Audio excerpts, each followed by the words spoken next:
Dream of the Red Chamber, Chapter 31. Okay, so let's just lay out the arc of the day. It's the Duanwu Festival, the Dragon Boat Festival, which should be this vibrant, happy celebration. But instead, it kicks off with a secret health scare that leads to this silent, really heavy feast where everyone is just mirroring each other's misery.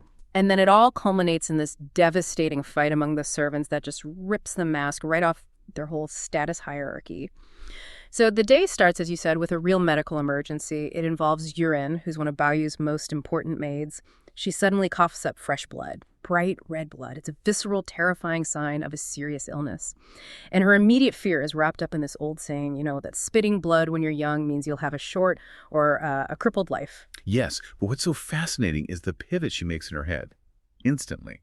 Her concern isn't just about, am I going to die? It's about the total crushing loss of her ambitions. The text says her desire for striving for honor and glory, that hope of rising up, maybe becoming a concubine, it's just gone in a second. If she's sick, if she's seen as useless, her whole life plan is over. And Baoyu, of course, sees this and just goes into a complete panic. He wants to find a cure right now. He's ready to call for remedies, make a huge scene, and, potentially expose the whole thing to the entire household. But Shirin puts politics first, before her own health. She stops him, cold. She tells him, no, wait until morning. Send a boy to secretly see Dr. Wang. And why? Because she understands the architecture of this house is built on rumor.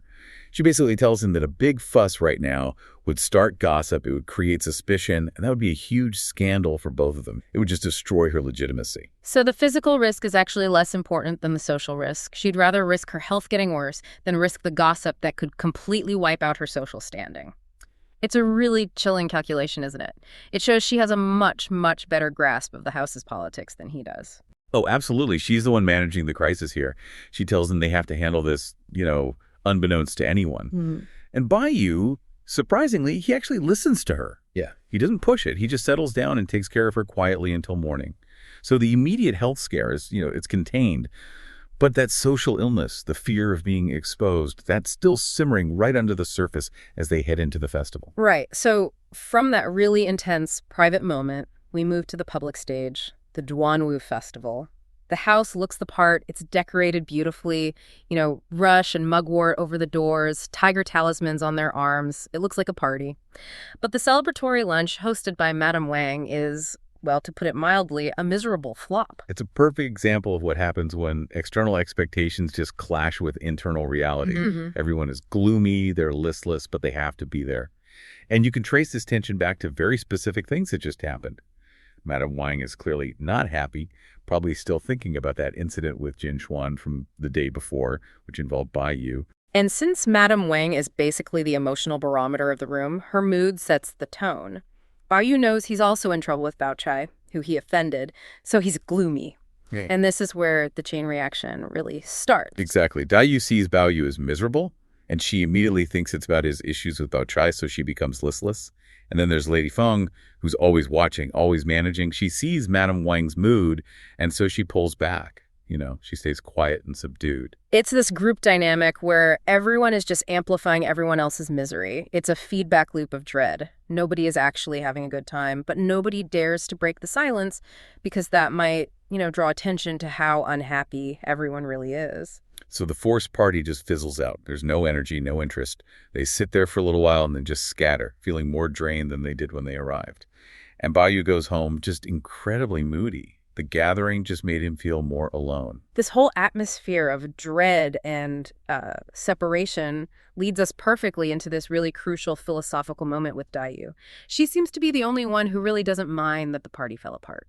Well, this is such a remarkable insight into her character, isn't it? She has this idea that she likes scattering, dislikes gathering. Most people want community, but she finds her comfort in solitude. And when you actually break down her logic, it makes a certain kind of tragic sense.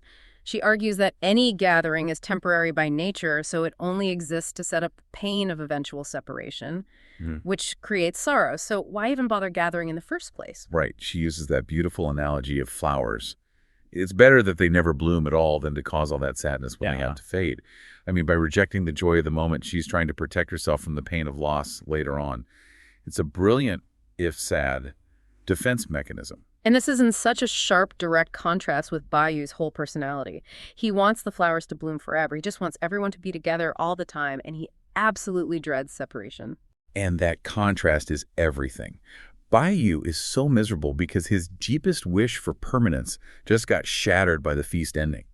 He's fundamentally wired to mourn separation. And that's exactly why he's so miserable when he gets back to his room, sighing and brooding. Yeah. He's just lived through a perfect example of Daiyu's sad philosophy in action. So if that's his baseline state, this dread of things ending, what happens when something is actually physically destroyed in front of him? And that brings us to the fan. Right. The trigger for the main event is so small, it's almost funny. Kingwen comes into the room and she accidentally drops a fan. One of its little sticks breaks. That's it. And all that internal pressure Baoyu's been feeling, the secret about Jiren's illness, the awful festival, that anxiety that everything falls apart, it just explodes over this tiny object. He calls her a stupid fool, and then he immediately makes it a bigger issue. He says it's not just about the fan, it's about her not having any foresight, how she could never manage a household. It's more than just criticism, isn't it? It's an attack on her competence, on her entire future in the house. You know, just like Jiren was terrified that her health would ruin her own ambitions, the fan is just a stand-in for his own feeling of powerlessness. And Kingwen's reaction is just astonishing. She's completely defiant. She doesn't apologize, which would be the normal thing for a maid to do. No, she launches this sharp, aggressive counterattack. She accuses him of having a huge temper and of just looking for something to be angry about. She knows exactly how to get under his skin. She immediately minimizes the fan. She points out that they've broken way more valuable things before, like glass jars and agate bowls, and he never cared then. She knows this rage isn't really about the fan. And then she hits the nuclear button. She tells him to fire her. She says, if you don't like me, just get rid of me. Let's part nicely. She's challenging the very foundation of her position in the household. That's the real danger. She's taking his philosophical dread of separation and making it a real immediate threat. And Baoyu, who is now, just shaking with rage, he throws the one thing back at her that he knows is devastating. He says, "Don't worry, there will certainly be a day when we separate." He confirms his own worst fear out loud. And the whole dynamic of the fight just shifts in an instant. When Jiren hears the noise and rushes over to play mediator, she tries to de-escalate, saying how conflict always seems to happen when she's not around. But Kingwen is not backing down. She turns her sarcasm away from Baoyu, her master, and aims it directly at her rival, Jiren. So the argument shifts from master and servant to this brutal maid-on-maid rivalry over status. She uses Jiren's own loyalty against her. She sarcastically says that all of Jiren's good service just ended with her getting hit by Baoyu the day before. She's basically saying, your way of serving doesn't even keep you safe, so why should I follow your example? And then we get to the real flashpoint, the linguistic one. Jiren tries to smooth things over by apologizing, and she says, it was our fault. She used the word we. She's signaling her partnership with Baoyu, basically claiming that higher status of, the unofficial young mistress. And Kingwen just completely explodes over that one word, we. This is the crux of the chapter's politics. Kingwen brutally accuses Jiren of doing sneaky, secretive things, which is a clear reference to their intimacy, and then delivers the ultimate reality check. She tells her, you haven't actually earned the rank of young mistress yet, so you have no right to use the word we. She just publicly shames her. It's such an aggressive, targeted hit. It exposes the very ambition that Jiren was trying to protect by keeping her illness a secret. And Baoyu, trying to defend Jiren, he just doubles down on the threat. He says, I'll make sure I elevate your position tomorrow. Which Jiren knows will only make everything a million times worse. She tries to pull him away, telling him to calm down, but he's way past that. He threatens to go to Madame Wang and have Kingwen thrown out of the house for good. And dismissal is, it's exile. It's ruin for a maid in this world. Kingwen, now she's crying, said she'd rather kill herself than leave. But Baoyu just insists he's going to report her. And that's when we hit the real climax of the scene.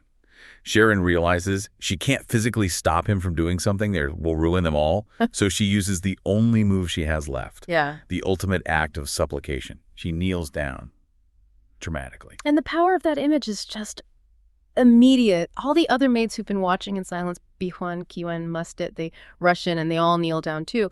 And that collective action forces Baoyu to stop. He just can't stand the sight of all of them kneeling to him. So he stops. Yeah. But he's internally crushed. He sits down, heartbroken, weeping.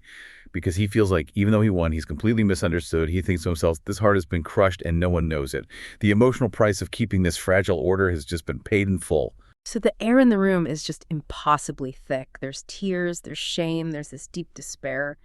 And into this vacuum walks Baoyu. And this is where we finally get that crucial emotional release. Her timing is just perfect because she walks in and immediately trivializes the whole thing. She jokes that the fight must have been about who got to eat more rice dumplings. Yeah. It just completely deflates the political and emotional drama, and it lets everyone, including us, finally take a breath. And she so expertly uses playful teasing, especially with Surin. She keeps calling her good sister-in-law. Mm-hmm. She's using the exact title Shirin wants to earn, but she's doing it in this gentle, joking way that actually helps repair some of the damage that Kingwin did with her earlier attack. Right. And when Shirin says she'd rather just die to get away from all the drama, Baoyu matches her dark humor perfectly. She jokes back that she'd cry herself to death first. It's this shared language of cynicism that only the two of them really get. And Baoyu, who's now finally recovering from his meltdown, he joins in on their old familiar banter. He says, "If you died, I would become a monk." And this brings us right back full circle to their special relationship. Baoyu just smiles, holds up two fingers, and reminds him that she's keeping a running tally of all the times he's promised to become a monk for her. It's this beautifully light, stabilizing moment. It shows their unique, deep bond, that despite all the political chaos swirling around them, they have this private connection that can just absorb the storm. Okay, let's shift scenes. Baoyu, he's coming back from a dinner party. And the text makes a point of saying he's tipsy. Right. A little drunk. And he wanders into his courtyard and sees someone asleep on a summer couch. And, his first thought is that it must be Zirin, his favorite maid. She's been injured, so he's worried about her. So he goes over, very gently, Yeah. and asks her if her pain is any better. It's supposed to be this, tender moment. It's not Zirin. No. It's Kingwin, Oh. who is, let's just say, not in a good mood. Not at all. She's already volatile on a good day, but she had a fight earlier because she accidentally broke a fan and she's still stewing about it. So his gentle push does not get a gentle reaction. Not even close. She's instantly prickly. He suggests they go bathe together, which is apparently a normal, intimate thing for them. And she just shuts him down. Oh, completely. She says something like, "I don't deserve to bathe with a master like you." It's pure sarcasm. She's throwing his status right back at his face. She is. She's drawing a line. And what's so brilliant is how she uses his own past behavior against him. Right, he keeps pushing about the bath, and that's when she brings up the story of the bitchin' bath. Yes. I was just floored by this detail. Can you tell us about that anecdote? So she recalls this time when another maid, Bitchin, helped him with a bath. And it wasn't, a quick wash. It took 2 to 3 hours. 2 to 3 hours. An incredibly long time. And apparently they used so much water that when they were done, the entire floor was flooded. The water was literally covering the legs of the bed. That is the level of waste is unbelievable. The labor involved in that. Exactly. Think about keeping that water warm for 3 hours. And then the cleanup. It's a perfect little story to show his complete detachment from reality. From the concept of work or resources. For them, it's just Tuesday. For Kingwin, who just got in trouble for breaking one fan, it's proof that the rules are completely different for him. And this whole mood, this resentment, it sets up the core idea of the chapter. It really does. Yeah. Because Baoyu sees she's upset about the fan, and instead of just saying, "Don't worry," he launches into this whole philosophy of destruction. He redefines what it means to love objects, Aiwu. Right, which is a big deal. Traditionally, Aiwu is about respecting things. Confucian style, you take care of your property. Baoyu turns that completely on its head. He does. He basically says, look, all these things, fans, cups, whatever, they're borrowed. We borrow them for our own enjoyment. And if that enjoyment comes from the sound of it breaking, then that's perfectly fine. He says if you love the sound of a fan tearing, you should tear it. Okay, but there's a catch, isn't there? There's a rule. A very important one, yes. The intention is everything. You can destroy something for pleasure, for the aesthetic experience, but you can't do it out of anger or spite. So tearing a fan because you like the shh sound is good. That's pure appreciation. Smashing a teacup because you're mad at someone is bad. That's wicked. I have to say, that sounds like a very convenient philosophy for someone who can afford to replace anything he breaks. Well, of course it is. It's both, I think. He probably genuinely believes it. This kind of Zen detachment feels right for his character, but it's also absolutely the ultimate rationalization of privilege. I'm so rich I can define destruction as a virtue. Exactly that. And Kingwin, being Kingwin, immediately puts this to the test. Oh, instantly. She says, I love that sound, and demands a fan. She tears hers, and the book describes the sound she. And she keeps going. And Baoyu is just delighted his philosophy worked. So he eggs her on. He doesn't just let her tear her own. No, he grabs a fan from another maid, Mushin, and just hands it to her. Here, tear this one too. It's become a performance. A spectacle, and he justifies it with that classic line, 1,000 pieces of gold are hard to buy a single laugh. Her momentary joy is worth more than the cost of the fans. It's the perfect summary of his worldview.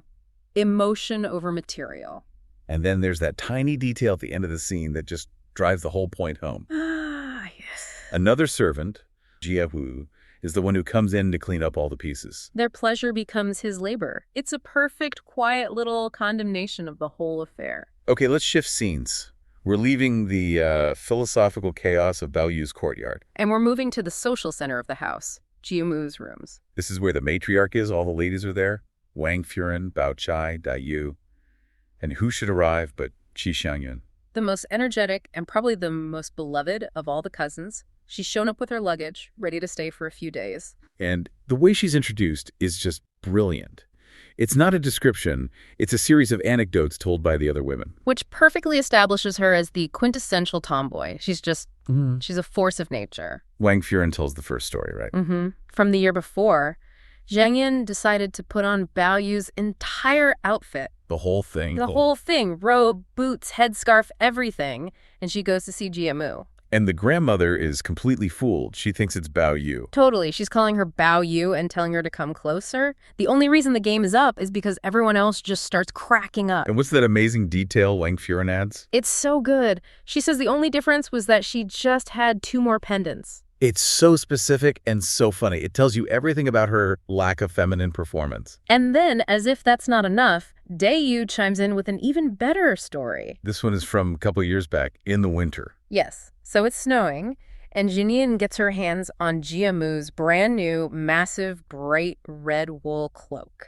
A ridiculously expensive item, a huge status symbol. Oh, absolutely. And she wraps it around herself, ties it with a sash, and just runs outside to go play in the snow with the maids. And you can guess what happens next. Of course. She falls right into a ditch, Understand? covered in mud and freezing water, the priceless new cloak, totally ruined. It's the same kind of material disregard as Baoyu, isn't it? But his is philosophical and hers is just pure physical energy. Exactly. She's just so full of life, she can't be contained by social rules or, the value of things. And the others confirm it. Ying Chun says she even talks and giggles in her sleep. She never stops. And Wang Furen adds that this is all happening while they're actively trying to arrange a marriage for her. She has a mother-in-law's house in sight. So this tomboy energy is a bit of a liability. A huge one. It's the opposite of the ideal, quiet, composed bride.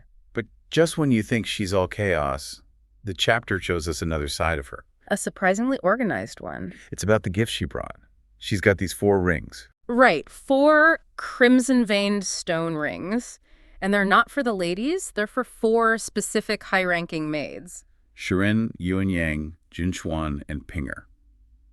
The top tier. Which shows she understands the household power structure. But Dayu immediately teases her about it, calls her muddled for not just sending them with a messenger earlier. She's basically saying, why go to all this extra trouble? And Jiang Yin's defense is it's incredibly logical in detail. It's amazing. She lays it all out. She says, look, sending gifts to you ladies is easy. Everyone knows your names. Right. But if she gave 4 small, basically identical rings to a young male servant, a Shaozi, You'd get them mixed up. 100%. He wouldn't know which ring was for which of the 4 maids. It would cause confusion, maybe even insult someone. So she brought them herself to ensure, what's the phrase? Cleanliness and clarity? Ping by, to make sure it was done properly and respectfully. And the older women, they get it immediately. Yep. They concede her logic is truly clear. The tomboy who falls in ditches is actually the sharpest logistical thinker in the room. It's a fantastic reveal of our character's depth. It really is. But then, of course, this nice moment has to be complicated. Baoyu joins the conversation. And he says something totally innocent. He just compliments her, says she's still so articulate. And that's all it takes to set off Lin Dayu. Instantly. her jealousy and insecurity just flare up. And she says one of the most famous and, frankly, coldest lines in the whole book, but she says it quietly. So quietly that only Baoyu and Baochai can hear her. She says, he won't talk, but his golden quillin will talk. Chilling. Baoyu knows immediately he's messed up. His simple compliment has caused this huge emotional ripple. And Baochai's reaction is just as telling. No big drama, just a faint, knowing smile before she moves away. That faint smile, it says everything, doesn't it? It's like this silent acknowledgement of the whole complicated web they're in. Okay, let's shift scenes. The young noblewoman, Shi Qianqian, is wandering around in the Grandview Garden. She's sort of doing her social rounds, heading over to the Happy Red Court to see her friend. But she does something interesting. She tells her whole entourage to stay behind. Everyone except for one maid, Kui Lu. And that's a classic narrative trick, isn't it? The author is creating a private space. He's clearing the stage for a conversation that's a little too deep for a crowd. And the trigger for this massive philosophical discourse is almost laughably simple. It really is. They're just looking at lotus flowers. Yeah, Kui Lu makes a comment, just small talk, saying the flowers here aren't quite as nice as the ones they have back home. And that's all it takes. Shang Yun immediately jumps in and elevates it. She brings up the concept of qi. Right, the vital energy. Exactly. She says plants are just like people. They need sufficient qi to really thrive. So qi is the fuel, the raw energy that makes things happen. She's already setting the stage for something bigger. She is. But it's Kui Lu, her maid, who really forces the issue. She takes that analogy. Plants are like people, so literally. She does. She asks, well, if they're the same, why haven't I ever seen a person with two heads? It's such a brilliant question because it shows she can only think in concrete physical terms. She doesn't get the abstract energy flow. And that forces Jiang Yin to break it all down. She just laughs and then delivers this staggering assertion. She says everything in the universe, and she means everything. Good, evil, strange, normal. It all comes from the flow of yin and yang. Wait, so good and evil just emerge from the same source. It's not like one is innately good and one is bad. That's the implication. It suggests a world that's less about fixed morality and more about, balance and flow, which is a huge idea to just drop in here. It really is. And this brings us to the absolute core of the lesson, the part that's so often misunderstood. Yes. Kui Lu hears yin and yang and thinks it's two separate things, like two opposing teams. Which is how most of us think of it, right? It is. But Xiang Yin corrects her with this incredible line. She says the terms yin and yang are still only one character. One character. So not a duality, it's a unity. A cyclical unity, that's the key.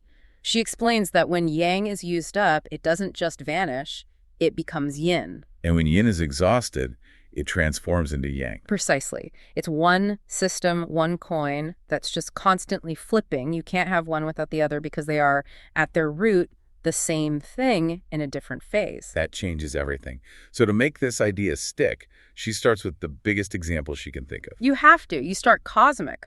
So heaven is yang, earth is yin. Fire is yang, water is yin. The sun is yang, which is why, she points out, it's called Tai Yang or Great Yang. The moon is yin. And that's the moment the light bulb goes on for Kui Lu. It is. She connects it to the language fortune tellers use, and suddenly this high-minded philosophy is something she recognizes from her everyday life. And I love Xiang Yin's reaction. She says something like, Buddha preserve us, you finally get it. Yes. She uses a Buddhist phrase to react to an explanation of a Taoist concept. Which just shows how blended all these ideas were in daily life. They weren't in separate academic boxes. Not at all. It was all just part of the cultural air they breathed. So now that Kui Lu gets the big picture, she starts testing it on the small stuff. The really small stuff. She asks, what about mosquitoes? What about fleas and blades of grass and tiles on the roof? Does this grand cosmic law really apply to a random brick? And Jiang Yin says, yes, absolutely. Universally. Then she gives maybe the best, most memorable example in the whole exchange, the leaf test. This is so good. She says even a single leaf is divided. The top side, the one facing the sun, is yang. And the bottom, the side facing the shade, is yin. It's such a perfect, simple image. You can go outside right now and see that principle in action. It makes the whole thing feel so real. It does. So they test it on the fan they're holding. Front is yang, back is yin. Then they move on to animals. Male is yang, female is yin. And this point is, well, it's crucial for what happens next. It is. But first, they hit the most awkward application of the whole theory. Kui Lu asks if it applies to people. And Xiang Yin's reaction is so strong, she spits and calls her a vulgar thing. Right, because taking this into a discussion of, human anatomy or gender is just completely improper for a noblewoman. Guilu, she's feeling empowered now. She's got this cosmic key, and she uses it to unlock the reality right in front of her. She does. She just declares it with total confidence. The mistress is Yang. And the slave is Yin. And Xiang Yin just laughs and says, very much so. Wow. I mean, that's a powerful moment, using this universal law to instantly explain and really justify the social hierarchy. It absolutely is. The master is the active, bright force, and the servant is the passive, subordinate one. It raises a huge question about how philosophy gets used to reinforce power. Okay, so this whole philosophical framework has just been laid out. And the second it's done, the narrative makes it pay off. Immediately. They're walking under a rose arbor, and Xiang Yin spots a little glint of gold on the ground. Guili runs over and picks it up. She calls it a treasure because of its incredible craftsmanship. And Xiang Yin sees what it is. A golden quillin, a mythical creature. But she notices something really important. It's bigger. It's more ornate than the one she's already wearing on her own sash. Right, and she just quietly pockets it. The author has just spent pages setting up a philosophy of necessary pairs, and then, boom, a matching object appears. This is not a coincidence. Not even close. It's pure, deliberate foreshadowing. And then the tension ramps up because Baoyu shows up. He finds them standing there and asks what they're doing, and Zhang Yin immediately hides the quillin and hustles them inside. Why hide it? I think she grasps the significance of it instantly. She knows whose it is, or at least suspects. And once they're inside, we see why. Baoyu is in a total panic. He's lost something. He's lost that thing he just got the other day. He's searching everywhere for his golden quillin. He's clearly devastated. This isn't just some trinket to him. No, it's deeply personal. And this is where Xiang Yin, who just gave a masterclass on cosmic unity, steps in to restore the balance. She plays it cool, calls it a mere toy to calm him down, and then the big reveal. She just playfully tosses it out, and of course, it's his. He's overjoyed. But the act itself, her finding it and giving it back, is the physical embodiment of the whole conversation they just had. 100%. Remember, male is yang, female is yin. Zhang Yun has her quillin, which is symbolically yin or female. She finds Baoyu's lost one, which is symbolically yang or male. She literally brings the pair together.